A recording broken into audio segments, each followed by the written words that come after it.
pandemic, and it's fantastic that this is still going. I find it's so important to have spaces like this for us to learn from each other and to take that time to step back from our day-to-day to think more broadly about our lives and our careers. I think we've probably all had the experience of being the only out woman in the room, unfortunately, and particularly at business events, and this is the perfect antidote to that. I hope that everyone takes the chance today to make a new connection or many new connections, and of course, to learn from the talented speakers coming up. And I hope to see you all in person next year.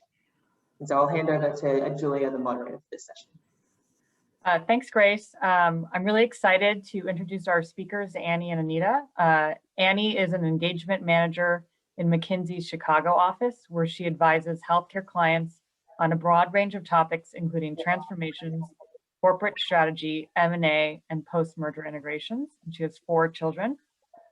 Anita is a partner in Bain Chicago office. She joined the firm in 2011 and is a member of Bain's private equity practice. Her focus is on due diligence and post-acquisition work in retail and consumer products, and she has 2 children. Before I launch into my first question, I want to let everyone know that there will be time to ask your questions directly in breakout rooms with our 2 speakers after the first part of this session. So if you could please hold your questions, we'd really appreciate that. So just to launch into it, can you 2 speak a bit about the challenges that you faced as working parents? And whoever wants to go ahead, kick it off. I think Annie and I are probably both pausing because that is a big question. Anita, you should go first. I don't know.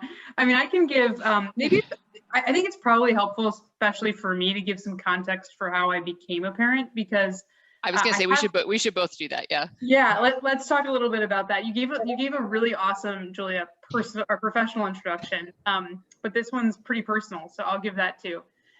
So hi everyone, I'm Annie. It's great to be talking with you all today. As Julia mentioned, we have 4 kids. They are 4 kids that came to us from different paths. So we became foster parents a year and a half ago. And if you're tracking, that is, yes, 6 months before the pandemic hit. The challenges for me have been a combination of challenges that are kind of pandemic related, but then also just the life of becoming a foster parent to 3 kids. Pretty quickly was an interesting way to start the journey, and I'm an open book and happy to talk about that. We also have an 18-month-old who came to us about 4 weeks after we became parents to the 3 older kids, and we are adopting him. So we have a kind of interesting blended family on our front. I think to me that it's interesting to start with challenges, because first and foremost, like, being a parent is the best thing about who I am and my life. And I am so grateful that I get to be with my kids, especially on the journey that our older 3 in particular are on in their life. So some of the challenges in my mind, you know, if I were to think about it, there's some structural challenges that exist. And then there's just some cultural challenges of what it's like to be a parent, especially as someone who identifies as a woman, especially as a working woman. Structurally, and I'll leave the COVID thing to the side for right now, and if people want to talk about it, like, I'm happy to talk tips and tricks of how that has been. But there's 2 things for me that are structurally challenging. One is if you don't have a workplace that's acknowledging or supportive of what you do.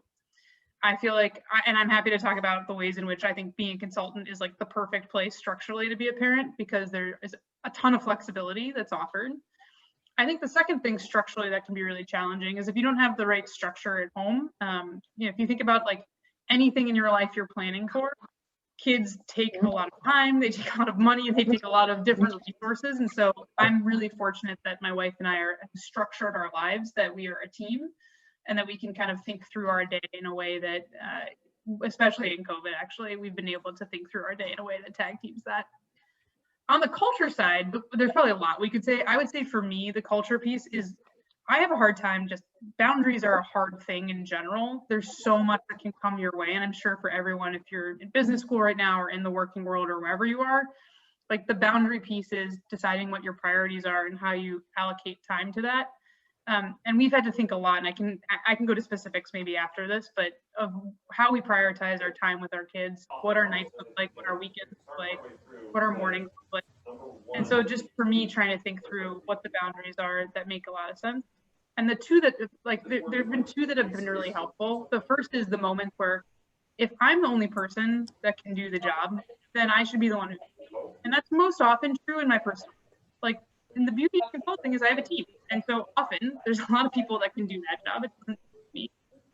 I think the second thing, just from a boundaries perspective, is again with my wife being really clear together with like, because we are a team, and so the boundary piece isn't always what I need my boundary to be. It's often what I need our boundaries together.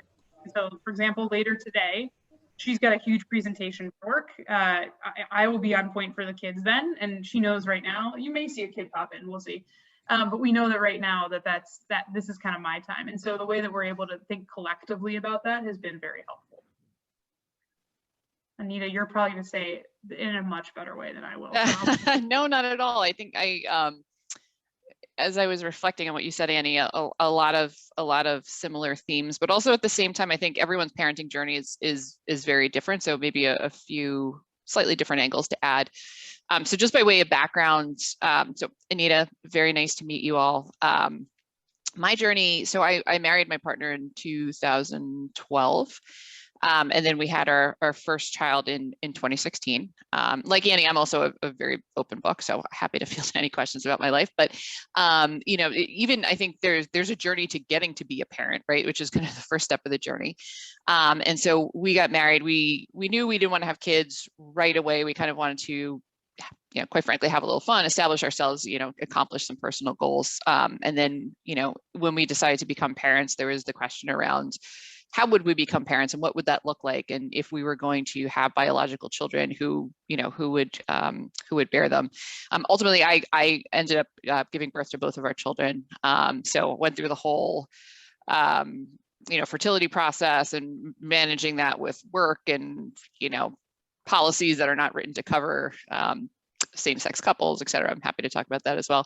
But so that was a bit of a journey. And then we had our first in 2016, and then I had my second January of last year. So like Annie, right before the pandemic hit. So there's a whole set of challenges just associated with having a baby during quarantine, which is fun to talk about. But so right now I have children who are essentially 4.5 and 1. And I think one of the, you know, what I might layer onto what Annie said is, you know, one of the challenges associated with being a parent is just that children introduced a lot of uncertainty into your lives, right? And a lot of unpredictability. And I think for all of us in this virtual Zoom room, we have all kind of gone through our lives and careers probably more type A and trying to have everything organized to a T and kind of have these plans that are set up that we're gonna follow. And children kind of throw a wrench into that. For better or for worse, right? So, sometimes they are, you know, so sometimes that impact is challenging, right? And we have to figure out a way to work around it. But in a lot of ways, it's really beautiful, and I think they make you appreciate all the unexpected surprises of life. But that's been the hardest one for me, right? Because as a working professional, as a partner at a consulting firm, the job is demanding. And as much as you kind of want to plan around children's school schedules and nap times and all of that, they throw you for a wrench. They keep you on your toes. And so I think it's learning to deal with that unpredictability, but also giving yourself some grace in the parenting journey, I think is a really important one. Thank you both. I would love to hear about how things have changed for both of you since the pandemic. Maybe just in our order from last time. I can go first, Anita, if you want. Sure. I was just going to start by saying, like, not having a babysitter. Children are really wonderful, but it's also really important and healthy to have a break from them. That has probably been the biggest challenge for us. I don't know, Annie, how you all deal with it, but my wife actually stays home, so we're very lucky in that I can work and she stays home with our kids. But I'd say before the pandemic, we really relied a lot on family for help and just getting a break from the kids or having an extra set of hands. And we have probably been more on the conservative side during the pandemic, and so we've essentially kind of lost that support system. So I'd say that was probably the hardest for us, both the physical support of having people to help us with the children, but also just the emotional support of having other people around and being able to kind of commiserate and cry and laugh, with other people in real life. Yeah, we had so we've gone through probably 3 phases of what pandemic life has meant. The first 2 weeks were now, like looking back, comical, and we're like, oh, it's 2 weeks of a lockdown. We'll just do it, because my wife's a doctor, and so she was not doing clinical time when the pandemic hit. That had changed since kind of the demand for doctors changed. But for the first 2 weeks, we just were like, all right, brute force, nanny's gone. It's just us. We're gonna manage the 4 kids. And at the time, our son was not even 6 months old when the pandemic started. So there was, you know, like with that age of kids, if anyone's really familiar, you can kind of like strap a baby to you all day and like he'll sleep, he'll do whatever and just hang out. At least that was the temperament of our guy. For the older ones, we were like, and they're in Chicago public schools, they were like, they didn't even have class. So we had 2 weeks where like we were going to be moms, we were teachers, we were entertainers, we were cooks, we were like everything, and we would just plan the schedule out. I was just on that note, I was going to say, I feel like at the beginning of the pandemic, every parent like wrote a schedule and like taped it to the wall, and it was like from 9 to 10 we're going to do this, and then from 10 to 11, and like going back to my earlier remark, that schedule fell apart by like day 2.5. Yeah, we maybe made it to like the end of the first week, and then the second week cobbled along, and then by the third week we were like, okay, so statistically, what is the risk if we bring like a nanny in? And especially since the second phase for us was, as my wife was a first responder, I actually took some time away from McKinsey. And that was, again, another awesome benefit of being able to be a consultant, where I didn't need to be staffed on a project. I could do some work internally for a little bit, took a bit of more of a kid-facing role in our house, especially given that my wife was being asked to do some work that she was uniquely suited to do for the world. And that was an interesting moment too, of just kind of in parenting, there's this vision I had of my career of like, your head's down, you're going strong, you're like on the path to partner at McKinsey.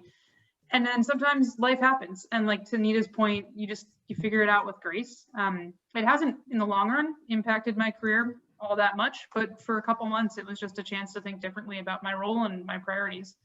And then we kind of got into a groove where like things were looking a little bit better.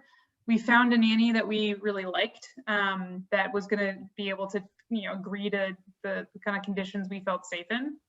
And then we entered into phase 3 of our pandemic life, which was the nanny came, our son went to daycare, and more or less it felt like kind of normal in however normal it would be. We got a much better internet router. Like that was a pretty tactical thing we had to do.